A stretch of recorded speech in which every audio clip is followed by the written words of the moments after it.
Hi friends, welcome back to another episode of Generation Tech. My name is Alan. In preparation for the new Mandalorian TV show, I figured let's sit down and talk about the Mandalorians and their culture and history. They're easily one of the most important groups in the Star Wars galaxy, but people don't really seem to know much about them, aside from the fact that they have some really cool looking armor. Just a note, we'll be using a mixture of canon and legend stories to kind of fill in all the gaps to create a better overall picture of who the Mandalorians were. Generally, all new Disney content creators use legends as source material for their own stories. And in the case of the Mandalorians, there are some pretty big contradictions between the canon and legends version of the story, and we're going to point those out. The Mandalorians originally hailed from the planet of Mandalore in the Outer Rim. Although they were predominantly human, well, at least the good parts were, the Mandalorians were actually an ethno-linguistic group, which meant that they were defined by their shared language, Mandoa, and warrior culture. So they would accept any individual that wanted to join them as long as they followed the Mandalorian way of life. In Legends, the Mandalorians were also a culture that was defined by their traditions and language, and not racial makeup. Although the original Mandalorians in Legends could be traced back to their lineage on Coruscant to the alien species known as the Twang. The Twang fought humans for supremacy on ancient Coruscant, but were eventually driven off the world and eventually settled on the world of Mandalore. The Mandalorians originally hailed from the planet of Mandalore in the Outer Rim. Now, since the early days of the Old Republic, Mandalorians who left their homeworld to go travel abroad brought their warrior traditions along with them. These traveling Mandalorians usually worked as mercenaries and bounty hunters, and their excellence as warriors helped brand the Mandalorians as top-end guns for hire. But at one point, the Mandalorians became united and started a campaign of expansion which engulfed the rest of the galaxy in chaos. These Mandalorians were known as Crusaders. Armed with swords and equipped with heavy armor, they were an unstoppable force. In Legends, the Mandalorians were first brought to Mandalore by Mandalore the First. He was reportedly responsible for starting the Crusades after he killed a gigantic mythosaur, which solidified his leadership and badassness. In canon, as the Mandalorian Crusaders began spreading out of the Mid-Rim towards the Inner Rim, they attracted the attention of the Old Republic and the Jedi, who protected the Republic. The first confrontation between the Jedi Knights and the Mandalorians was a huge surprise for both sides. The Mandalorians at first were at a disadvantage because they didn't really understand what the Force was. But quickly they would go on to refine their technology and tactics to be able to take on these newly encountered magical warriors. The Jedi, on the other hand, were surprised to meet these warriors who strangely were not only not afraid of them, but eager to die in battle with them. It's rumored in canon that during this period of time, the Mandalorians developed their famous Beskar armor. At this point in time, we also begin seeing Mandalorian warriors entering battle with increased firepower, which usually meant strapping on whatever kind of weapon they could find to whatever free spot they had on their armor. And soon, the Mandalorians were not only known as fearsome warriors and bounty hunters, but one of the only type of mercenaries for hire that could actually take down a Jedi. This made them the crown jewel of any criminal leader's stable of thugs.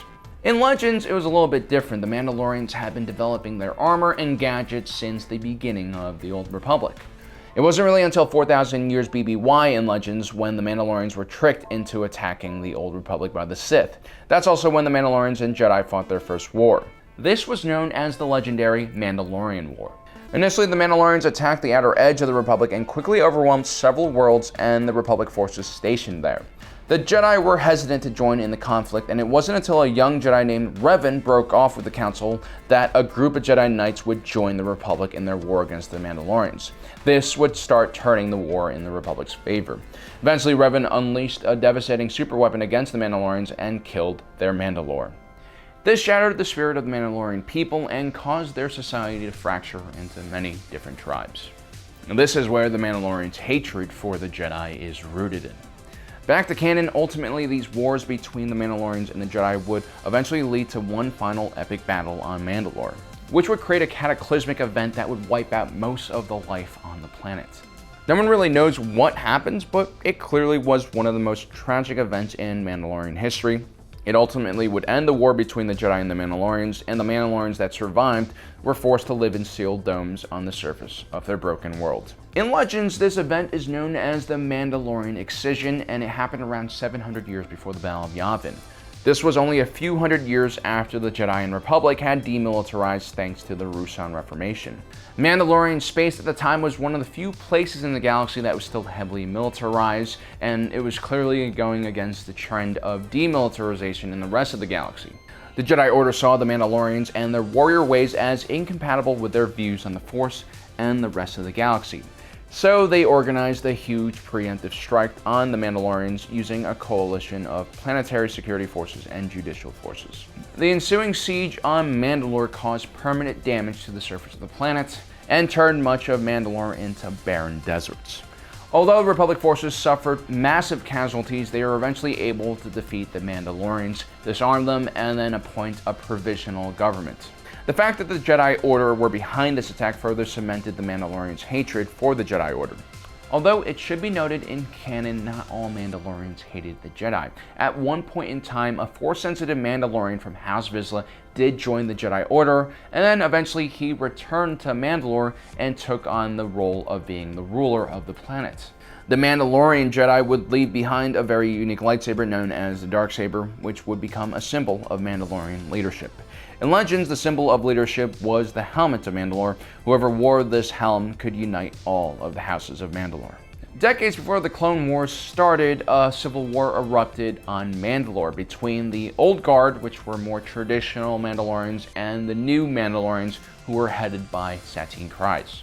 Satine and the new Mandalorians believed in reforming Mandalorian society and casting away their warrior past and joining the rest of the galaxy as a new civilized world.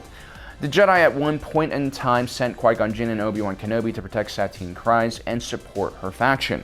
Eventually, the new Mandalorians would win this war, but the results of this conflict would cause even more destruction to the planet and kill a lot of people. As a result, the Duchess of Mandalore, Satine Kryze, would adopt a pacifist ideology. In Legends, around that same time, decades before the Clone Wars, Jaster Morel the Mandalore at the time had adopted a new codex called the Super Commando Codex. This was an attempt to make sure that all future Mandalorians would adhere to a set of honorable codes and guidelines that would guide their future behavior in combat. Now, there are two other competing factions besides the centrist Super Commandos. There was the New Mandalorians, who, like the canon New Mandalorians, were all about pacifism and non-violence. Then there was House Vizsla's splinter group known as Death Watch, who were fundamentalists wishing to return Mandalore to their violent and chaotic roots. The centrist Super Commandos would be rebranded as the True Commandos, and they would engage in a civil war against Death Watch. Ultimately, Jango Fett would become the leader of the True Mandalorians, but both factions would ultimately be decimated by the Civil War and dissolve. Towards the end of the Civil War, Jango's True Mandalorians would be led into a trap by Death Watch, who would also lure the Jedi to attack them after making false claims that the True Mandalorians were killing innocent civilians. The leader of that Jedi task force was none other than Dooku, the Jedi who would become Darth Tyrannus. Eventually, Count Dooku would choose Jango Fett to be the template for the clone trooper army. This was most likely because he was very impressed by Jango Fett's combat abilities. In canon, the Mandalorian Civil War led to the rise in power of Duchess Satine Kryze, who through her level-headed approach to leadership rebuilt Mandalorian society and their economy. Eventually, the Clone Wars erupted between the Republic and the Confederacy of Independent Systems. The Duchess wisely kept Mandalore out of the conflict. This eventually attracted the attention of several worlds who also wanted to remain neutral, including several Republic worlds. This led to the creation of the Council of Neutral Systems, an organization which at its height included over 1,500 star systems. But eventually Mandalore's luck would run out and chaos would once again engulf the world. The Mandalorian clan House Vizsla had created a splinter faction just like they did in Legends known as Death Watch. The Death Watch wanted Mandalore to return to its warrior roots and had joined forces with Count Dooku to create chaos on the planet. They carried out a series of attacks on the planet in the hopes that it would force the Republic to send troops to help out the planet. Once the clone troopers arrived, the Death Watch would reveal themselves and fight the clone troopers, forcing them to leave the planet, which would label them as liberators and new rulers for Mandalore. Ultimately, this plot would be foiled by the Jedi and Satine Kryze, forcing the Death Watch to flee the planet. But they weren't completely out of the picture. Pre-Vizsla, leader of the Death Watch, would eventually ally himself with the disgraced former Sith Maul. Together, they would unite all of the major crime syndicates in the galaxy, including the Black Suns, the Pikes, and the Hutts.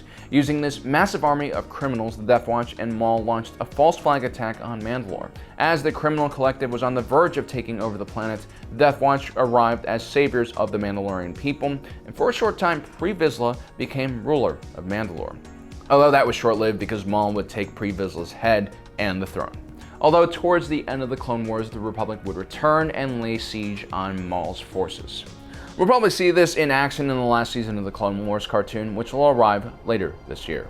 The Republic would ultimately take over Mandalore, but with the rise of the New Order, the Empire would take over the Republic. And then Gar Saxon of House Saxon would serve as the Imperial Viceroy and leader of the Mandalorians. But then he would be toppled over by the rebel-backed Mandalorian forces under the leadership of Clan Wren, who then gave up the throne to Botan Kryze, sister of Duchess Satine Kryze. Later on, the Galactic Civil War would end, but it's not really well known what happened to the Mandalorians during this period. It should be noted that although Bo-Katan was originally a member of Death Watch, she later left that organization and aligned herself with Clan Wren and the Rebel Alliance. It is very possible that Mandalore would once again be invaded by the Empire. After all, the Mandalorian Rebellion happened before even the Battle of Yavin. Either case, the Mandalorians have a long way to go to rebuild their planet and society, which eventually will lead us to the period of time where the new Mandalorian TV show will take place. I really do hope we get to see more than just one Mandalorian in the show, and hopefully he'll eventually return home to see just what state Mandalorian culture and society is in. They are by far one of my favorite cultures in Star Wars, and it'll be great to see them finally get the live-action screen time that they deserve. Well, guys, I hope you enjoyed today's episode on Mandalorian history. Let me know in the comment section below what you think. Also, don't forget to subscribe and hit that notification button so you don't miss out on the rest of our awesome content. And as usual, thanks for joining us today. If you're watching this, you are Generation Tech.